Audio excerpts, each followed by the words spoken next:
Oi, ser humaninhos! Continuamos aqui com o meu relato para vocês da minha experiência pelo caminho da fé. Quem tá chegando agora, corre lá ver os outros vídeos, porque é tipo historinha da Turma da Mônica, entendeu? Então vocês precisam entender os outros para vocês saberem hoje, o quarto dia. E quem tá me acompanhando, bora lá que hoje tem muita coisa para contar para vocês.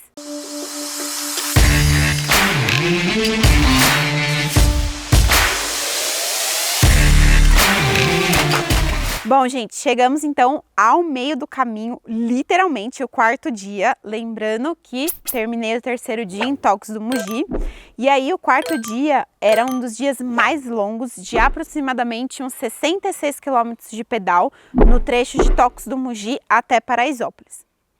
Acordei super bem, super disposta, eu já nem sentia mais minhas dores musculares, tipo, elas continuavam existindo, tá? O interessante parece que algo começa a mudar e aí a dor muscular não é mais tanto um grande problema, né? E aí eu lembro de acordar nesse dia e logo no primeiro momento, gente, que eu tava me arrumando, eu escutei uma voz falando assim, não pedala agora. E aí foi assim, muito rápido, né? Aquilo que eu falo que a intuição é os 2 primeiros segundos. E aí automaticamente já comecei a questionar. Então eu falei assim, ué, não pedala por quê? Né? Eu tava bem, eu tava disposta, eu tava sem nenhuma lesão, por que não pedalar? E meio que dei aquela ignorada básica que a gente faz a vida inteira, né? E continuei me arrumando do mesmo jeito, fomos lá todos preparados para fazer a largada, demos a saída, a minha corrente, ela caiu para dentro, assim, tipo, ela saiu daquele negocinho lá, que eu não lembro o nome, mas enfim, que ela fica lá ancorada, ela caiu. E aí, tipo, eu dei uma passada em falso, assim, quase caí, consegui colocar o pé no chão. Um ciclista logo veio, me ajudou, ajustou a corrente. E eu lembro de naquele momento, eu ter pensado assim, putz, me veio, né? Não pedala agora. E aí, eu olhei e falei, eu não vou mais pedalar. E aí eu lembro do ciclista olhar para mim e falar assim, ah não, isso é coisa boba, sobe aí e bora, vamos. Automaticamente eu entrei no ignorar, falei, ok, beleza, vou. Subi na bike, não deu 2 minutos, juro, cravado, não deu 2 minutos, eu fazendo a subida, peguei a curva para um lado errado e vira um caminhão em cima de mim e vira a curva bem em cima, a gente parou assim, ó, de frentinho, sabe, dando um oi um pro outro, o caminhão e eu. Naquela hora eu parei. E aí, literalmente, eu entendi o que era intuição, né? Entendi o que era essa voz do coração. E foi quando eu lembrei que o quarto dia eu estaria trabalhando no quarto chakra. E o quarto chakra, a gente está falando de coração. E coração é sutil, né? Quando a gente fala de coração, a gente não está falando de denso. Não é sobre uma dor muscular que você pega, né? Não é sobre um pensamento mental que é muito claro para você que ele está existindo. O coração, ele é sutil, é essa voz que vai soprar para você em 2 segundos e se você não pegar, você perde. É igual um beija-flor que passa rápido e que se você não estiver atento, você perdeu. É igual um bater de asas de uma borboleta, que se você não estiver presente, você perdeu. E ali, naquele momento, eu saí da minha bike, olhei, falei assim, não vou pedalando hoje. E o mais engraçado, gente, o maior talvez também aprendizado que eu tive aí, é que todas as vezes que a gente faz uma decisão, né, ou talvez a maioria das vezes, sem generalizar, que a gente toma uma decisão, que a gente faz uma escolha baseada no nosso coração, saibam que as pessoas, elas vão criticar. Muitas vezes as pessoas não vão entender, porque se eu tivesse caído e torcido um pé, as pessoas iriam entender porque eu não ia pedalar. Se eu tivesse acordado doente com febre, as pessoas iam entender porque eu não ia pedalar. Se eu tivesse, enfim, acontecido qualquer outra coisa, passado mal, beleza. Mas e quando tá tudo bem? Mas é o seu coração que por algum motivo tá falando não faça hoje, ou não faça agora. E aí que não é visual, entende? Não é palpável, não é perceptível para as pessoas que estão ao seu redor, você vai sim, né, sofrer os julgamentos, sofrer as críticas, sofrer as cobranças. Por quê? Porque às vezes é um lugar em que todo mundo, ou que o mundo hoje, quer que a gente faça as coisas pelo mundo, né?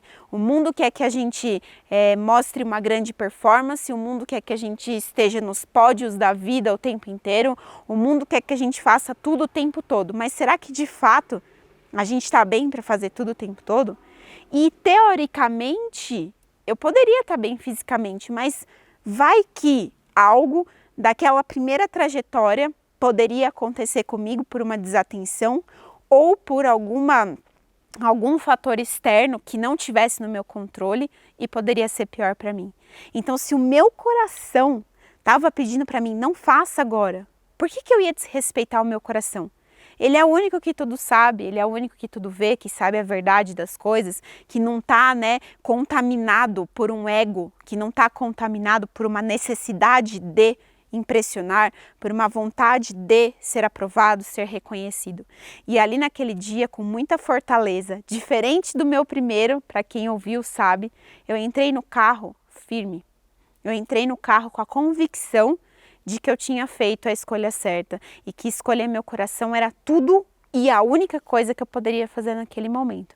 E aí todo o primeiro trecho de Tocos do Mugi até uma cidade chamada Estiva, eu fui dentro do carro refletindo em silêncio, muito silêncio, comigo mesma, para entender o que era essa movimentação que estava acontecendo no meu coração.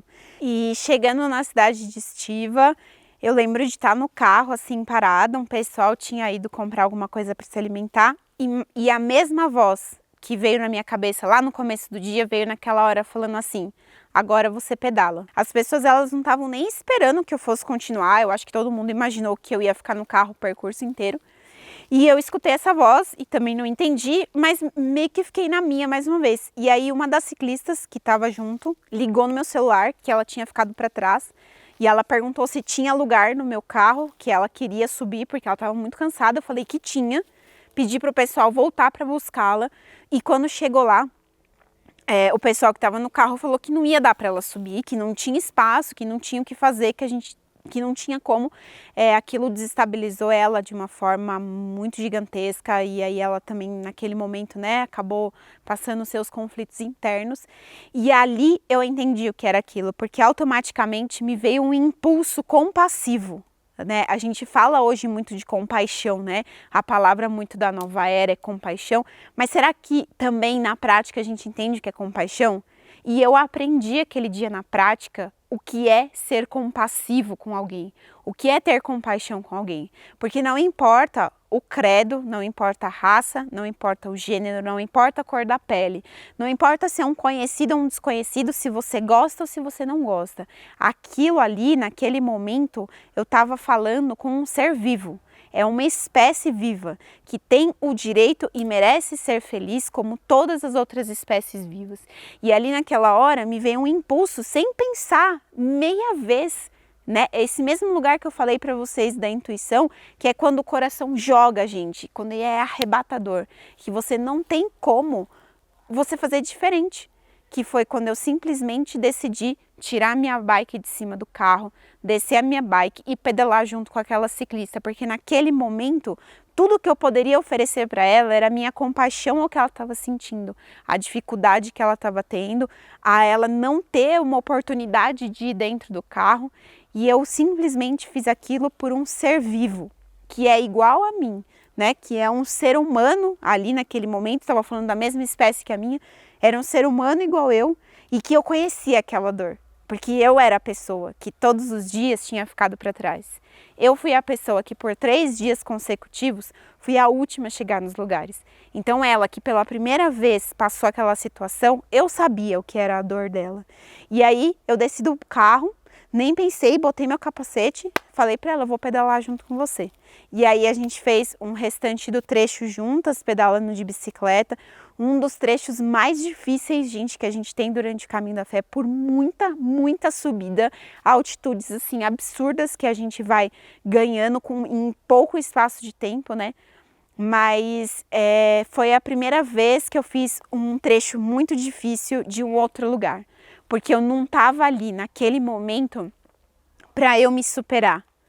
ou para alguma coisa só para mim. Naquele dia, naquele momento, eu estava pedalando por compaixão com o outro ser vivo. Quando a gente está ancorado com o nosso coração, a gente não toma decisões baseadas no eu, né? No desejo pessoal, nas vontades pessoais. A gente toma decisões baseadas no todo, baseadas na união, baseadas no coletivo, né? Na cooperação. E naquele dia eu fiz isso por esse lugar, que foi instintivo, né? Então eu de fato entendi o que é a voz do coração, quando ela nos dá um aviso, e entendi o que é ter compaixão com o coletivo, ter compaixão com todas as formas de vida, que é o que eu falo sempre no meu trabalho, eu ofereço às pessoas, falo sobre compaixão o tempo inteiro, mas viver isso de dentro do coração é muito diferente. Então a gente fez esse trecho aí todas juntas, né? Eu e ela só, o pessoal nesse dia também, cada um acabou ficando numa direção diferente. E quando a gente chegou em Paraisópolis, né, esse dia, eu estava muito tocada emocionalmente falando, eu estava muito cansada também. Tiveram muitos atritos ao longo do caminho entre as pessoas. E aí, uma das coisas que me veio assim no dia que eu cheguei, uma forte dor de cabeça, eu precisei deitar um pouco, eu não tinha feito isso nenhum dia. E aí eu parei um pouco, eu estava sozinha no quarto, parei para meditar.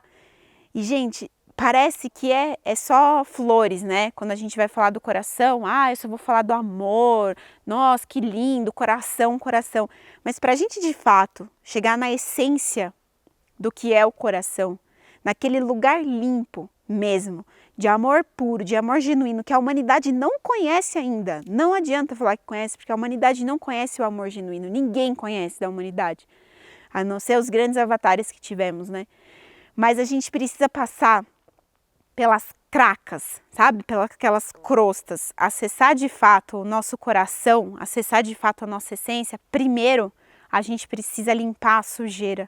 E limpar a sujeira é você olhar os seus demônios, é você olhar os seus conflitos internos e você ter compaixão, não só pelo outro, mas com você mesmo, com as suas dificuldades, com as suas vulnerabilidades, para que aí sim você consiga acessar de fato o que é isso que a gente chama de interno.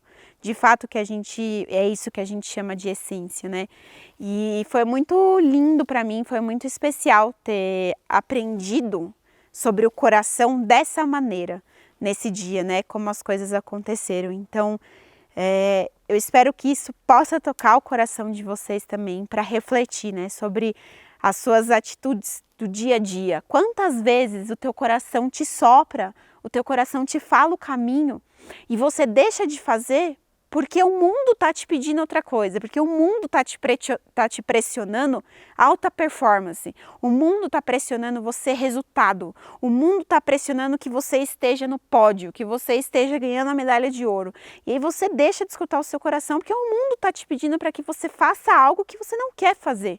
Então, acho que isso para mim foi uma fortaleza que eu aprendi e que eu tinha muita dificuldade. Eu sim era a pessoa que fazia o que os outros queriam e deixava de fazer o que eu realmente queria, né? O que o meu coração realmente queria, por medo de ser rejeitada, medo de ser abandonada, medo de não pertencer aos grupos. E aí o quanto isso só drenou a minha energia, né? Eu pude perceber. E naquele dia, ter tomado a minha decisão e ter encarado a voz do mundo me fez mais forte, me fez corajosa de mim mesma e me fez encontrar que a minha essência é o que importa.